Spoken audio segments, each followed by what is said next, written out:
Deus entregou hoje em tuas mãos o teu inimigo. Posso cravá-lo em terra com uma só lançada sem precisar repetir. Mas Davi respondeu a Abishai: não o mates, porque quem poderia estender a mão contra o ungido do Senhor e ficar impune? E acrescentou: pela vida do Senhor, só o Senhor deve feri-lo. Ele morrerá quando chegar a hora, ou tombará quando for a batalha. Mas o Senhor me livre de estender a mão contra o seu ungido. Sim, a unção de Deus pode estar em alguém que é pecador.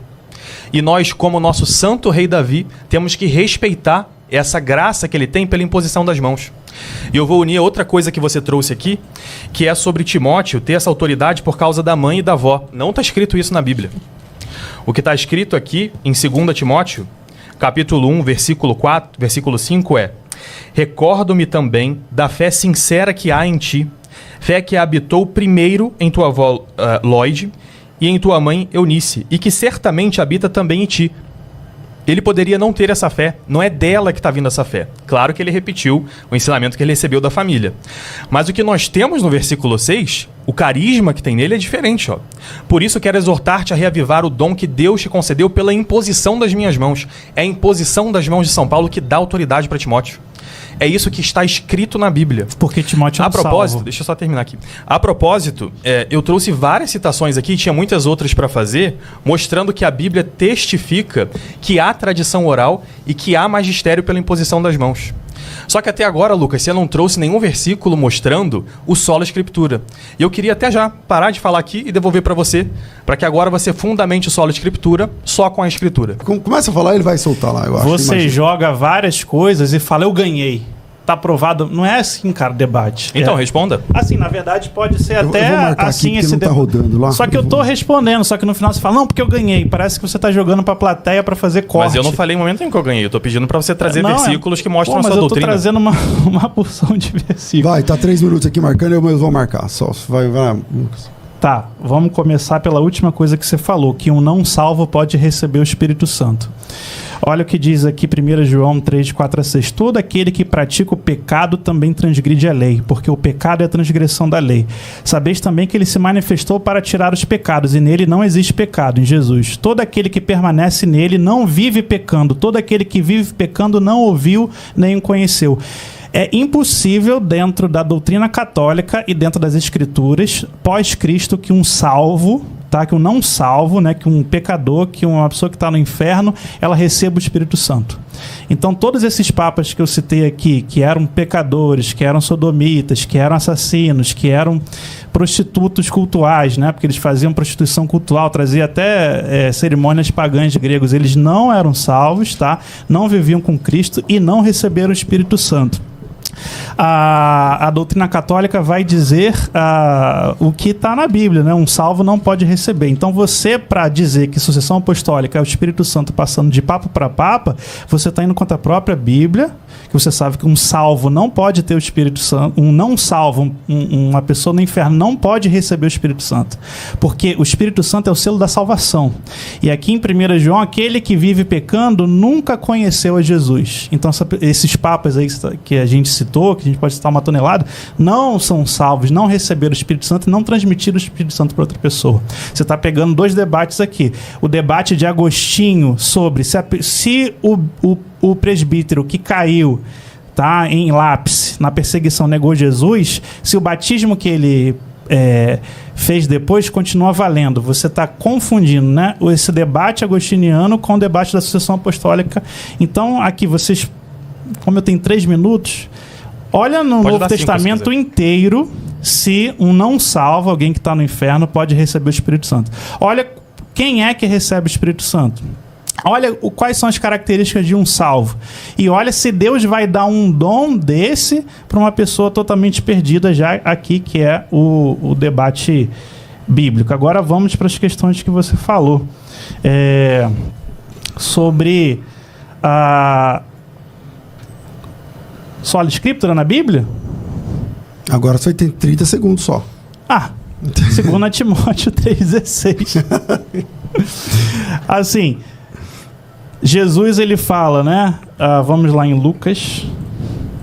Aqui 30 segundos. Que eu vou 15 fazer. segundos agora. Pode dar mais 2 minutos aquele pra lá ele. tá, aquele relógio lá entrou depois. O meu aqui tá, falta 10 segundos. Mas se então é quiser, melhor deixar pra próxima. pode considerar o relógio da tela, se quiser. Não, vai considerar o meu aqui. Tá bom.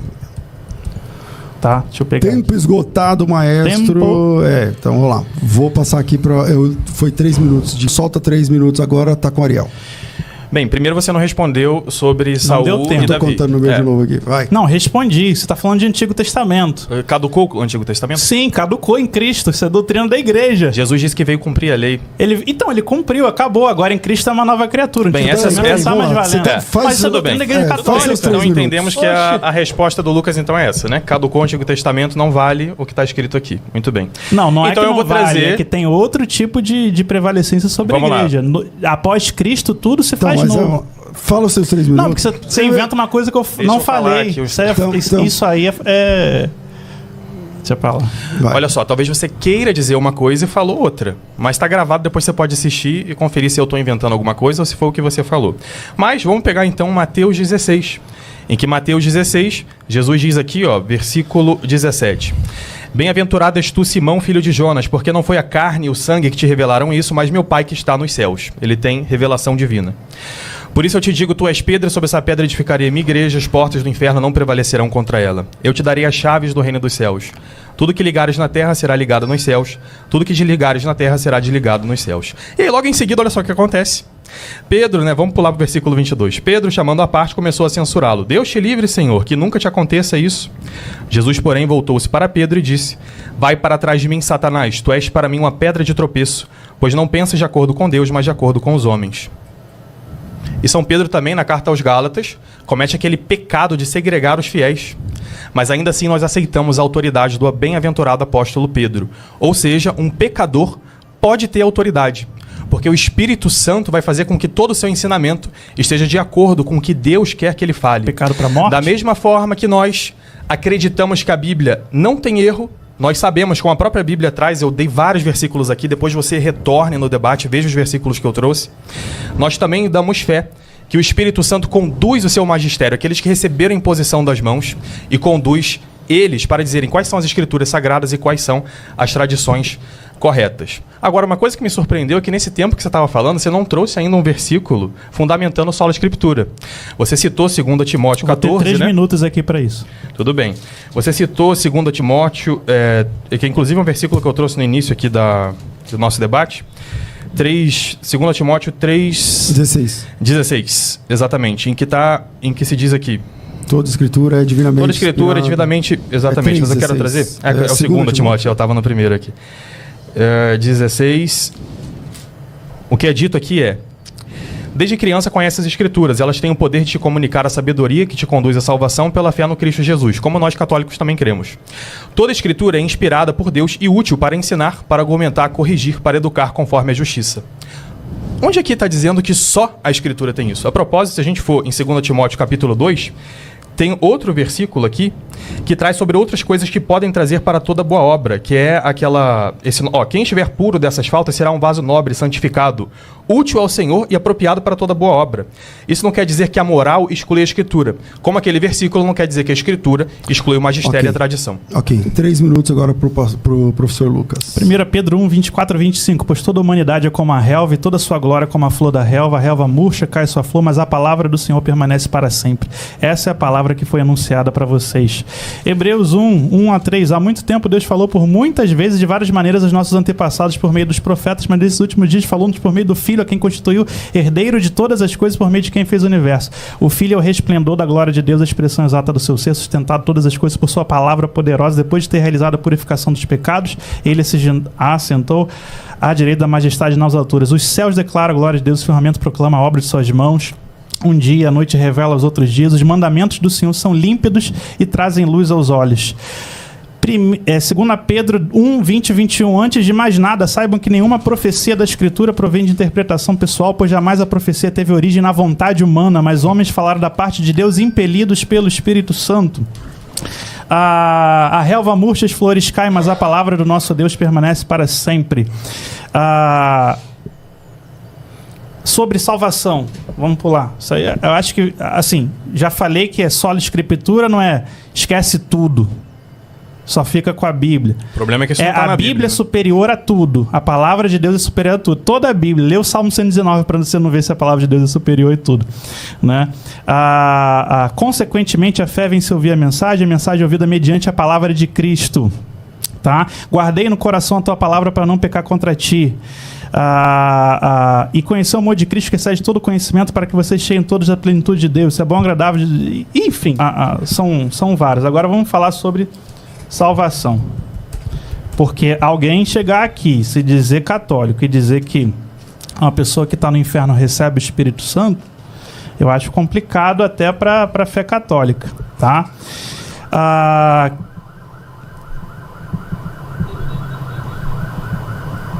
Não sabeis que os injustos não vão herdar o reino dos céus? Não erreis, nem os devassos, nem os idólatras, nem os adúlteros, nem os efeminados, nem os sodomitas, nem os ladrões, nem os avarentos, nem os bêbados, nem os maldizentes. Falei aqui uns 50 papas, né? Nem os roubadores herdarão o reino de Deus. Tá? Vamos lá. Deixa eu pegar aqui.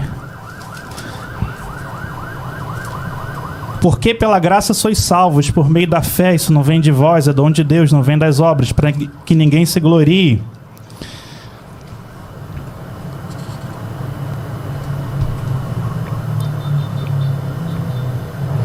Bastante coisa aqui, se eu for ficar falando.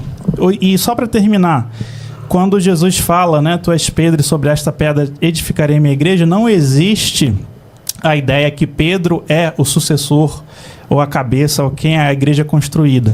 Essa fé pode ser, a gente pode fazer um debate sobre isso, ou a verdade, a confissão de Pedro, ou essa pedra pode ser a constituição de todo aquele grupo ali que se mantém. Aliás, a gente tem uns 40 pais da igreja que concordam comigo aqui, que Pedro não é a rocha sobre a qual a igreja é construída, mas aí daria outro debate. Okay. Mas o que eu quero só encerrar aqui falando é a igreja católica... Mas aí acabou o tempo. Se fosse só para encerrar a palavra, beleza, mas você vai entrar no outro argumento, né? Não, então... só para os crentes que estão brigando aí, gente, a igreja católica, ela é diferente hoje. Talvez vocês assistam esses influencers aí, atacando os evangélicos e o protestantismo.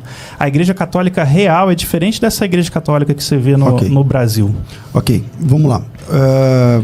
Muito bem. Tá com o Ariel agora 3 minutos, vamos colocar na tela aí, por favor. Você trouxe várias citações bíblicas, mas nenhuma delas diz que só o que está escrito tem autoridade. Você usou vários versículos que citam a palavra de Deus, como se ela fosse só o que está escrito. E a doutrina da Santa Igreja Católica, presente na Dei Verbum que você leu, diz que a palavra de Deus está presente na tradição apostólica, seja ela falada ou seja ela escrita.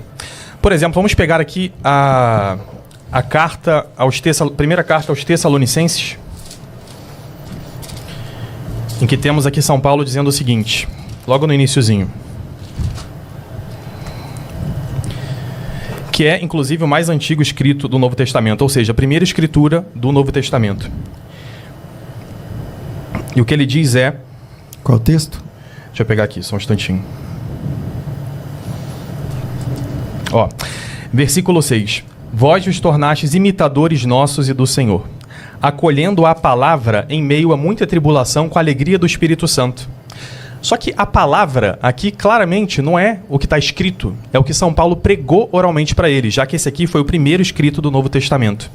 Então, quando a Escritura diz que a palavra de Deus, ela está se referindo, como ensina a Igreja Católica, aquilo que os apóstolos ensinaram, seja de forma escrita ou oral. De onde você está tirando isso, Ariel? Bem, vamos para 2 Tessalonicenses, capítulo 2, versículo 15, que São Paulo diz: portanto, irmãos, ficai firmes e guardai cuidadosamente as tradições que vos ensinamos por palavra ou por nossa carta. A palavra de Deus também vem de forma oral pelos apóstolos. Eu queria que você trouxesse então outros versículos que falassem especificamente do que está escrito, e não da palavra de Deus, pois, como foi demonstrado agora com a carta aos Tessalonicenses, ela se refere à pregação dos apóstolos. Mas como eu ainda tenho um pouquinho de tempo, eu queria fazer um adendo dizendo que eu vi muitos vídeos seus falando sobre as conversões de evangélicos ao catolicismo, e você atribui esse fenômeno a Brasil Paralelo, ao Olavo de Carvalho, aos influencers e tudo mais. Então eu queria te convidar a ir a uma igreja católica verdadeira, porque o que você observa são as redes sociais. Então você só vai ver esse fenômeno. E você tem razão. Muitos que se convertem vêm por esse motivo mesmo. Deus queira que em algum momento eles deem um passo a mais e tenham um encontro verdadeiro com Jesus Cristo. Mas se você for em qualquer igreja católica, estamos na Paulista aqui, vai na Santa Generosa, pede para ir numa turma de catecumenato e você vai ver a quantidade de conversos do protestantismo para o catolicismo que nunca viram uma aula sequer do Olavo de Carvalho e que odeiam esses influências que você cita. Então você vê um pedaço do fenômeno e está aplicando isso para toda a igreja. Perguntou para todo mundo. Não, são pessoas que eu conheço. Viram. São pessoas que eu conheço. Ah, então você conhece todas as igrejas católicas de São Paulo. Mas o que eu vejo é que você está vendo só o fenômeno dos influencers. Queria que você fosse numa igreja de verdade. O que é igreja são as pessoas que estão lá. Não apenas esses vídeos dos influencers por aí. Mas queria que você trouxesse então, já que está terminando o meu tempo. Também concordo com você. Tomara que ele se converta. Trouxesse versículos que mostram que só o que está escrito é autoridade. Você ainda não trouxe isso. Vamos lá. Lucas, está com você. 3 minutos só também. O que está escrito é autoridade. Vamos eu combinar acabei aqui, de falar. Vamos combinar que aí é uma fala de cada um para a gente concluir, porque tudo bem. Eu comecei com o Lucas, agora foi a sua fala, então essa é a última do Lucas e a última do Ariel. Tudo bem? Então, a última fala aí, Lucas. Então vamos lá. Não, pode deixar sem tempo, não tem problema, tá respeitoso. Tanto o Antigo Testamento quanto o Novo Testamento, eles vão ser registros da palavra de Deus se manifestando ao ser humano. O que é a palavra de Deus? São as ordens de Deus, são os ensinos de Deus, é a moral de Deus, são o padrão do reino dos céus. Todo o Antigo Testamento e todo o Novo Testamento é o registro de como a palavra de Deus se manifesta aos seres humanos. Tá? Nós, humanos, tivemos a necessidade de escrever essas palavras para elas ficarem ordenadas, organizadas e se transformaram no que a gente tem hoje de escrituras, tá? As escrituras, elas só existem porque você precisa ouvir, ler, desenhado em caractere, em libras, como a SBB faz hoje, a palavra de Deus, porque é ela que ordena, é ela que organiza, é ela que cura, é ela que salva a nossa vida, porque a palavra de Deus, ou as escrituras sagradas, é a manifestação escrita do próprio Cristo. Cristo é a palavra. Então não existe nada que seja superior a Cristo, nem a igreja, que é o corpo dele, né? E nem uma tradição oral que você não disse em nenhum momento qual que é. Você falou que tem uma tradição dos apóstolos, mas não disse qual que tem. E eu perguntei isso lá no início aqui da... Então, quando a gente entende que a palavra de Deus é superior a tudo aquilo que é ensinado pelos homens, é porque nós cremos e nós experimentamos. Como diz a Dei Verbum, e como diz Calbart, qual Dei Verbum se inspira... As escrituras sagradas são o locus da atuação de Deus. Então, quando a gente abre as escrituras, a gente lê as escrituras, a gente ouve as escrituras, a gente tem uma ação específica que você, que é cristão, experimenta, né? Quando você está mal, quando você precisa de aconselhamento, quando você precisa de exortação, você vai até... o Papa, o Bispo, ou você vai até a palavra, né? A palavra te consola, a palavra te cura, a palavra te transforma, né? Então, a palavra, ela é superior a todas as coisas humanas, porque é o propósito de Deus, desde antes dos séculos, que o ser humano conhecesse a Cristo, né? A palavra encarnada, de todas as formas. Então, as escrituras são superiores, e essa tradição apostólica que ele está citando aqui, que a Igreja Católica, ela se contradiz ao longo dos tempos, né? A tradição apostólica diz que a gente tem, quando entrar na igreja, se prostrar e orar em direção ao Oriente. A Igreja Católica não faz isso.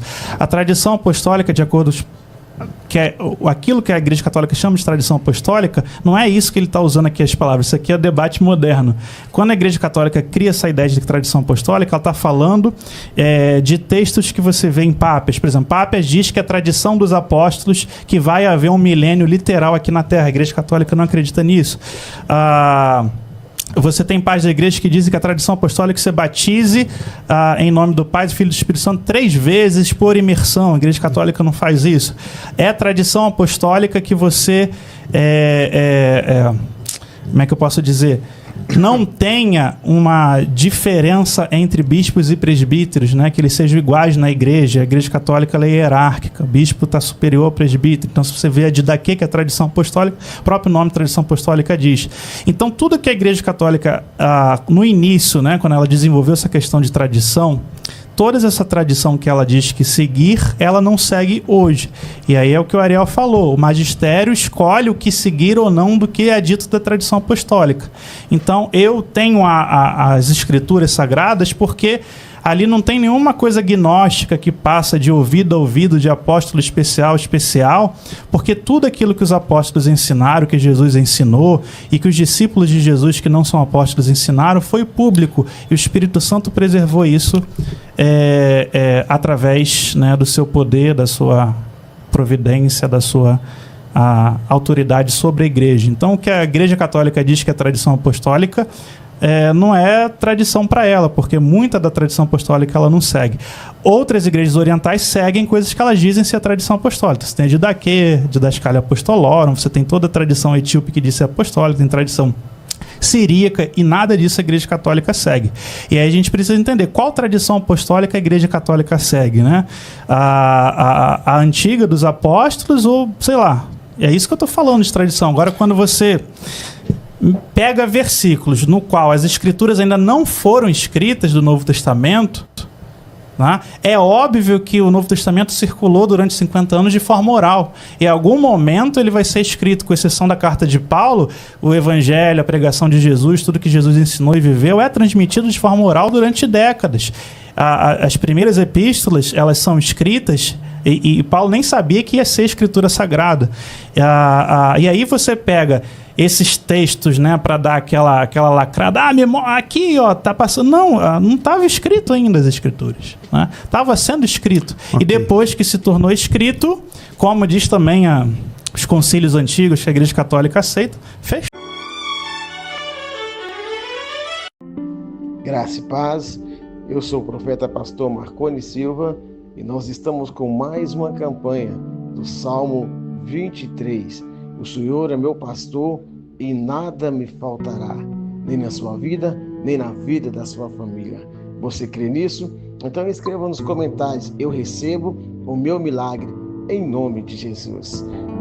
A playlist completa dessa campanha está nos comentários e também na descrição desse vídeo você encontra outras campanhas. Participe conosco, pois eu tenho certeza absoluta que Deus, Ele não apenas vai, mas está mudando a sua história e também da sua família. Campanha do Salmo 23. O Senhor é meu pastor e nada me faltará. E eu estou profetizando, na sua vida já não falta mais nada, porque quem tem Jesus tem tudo.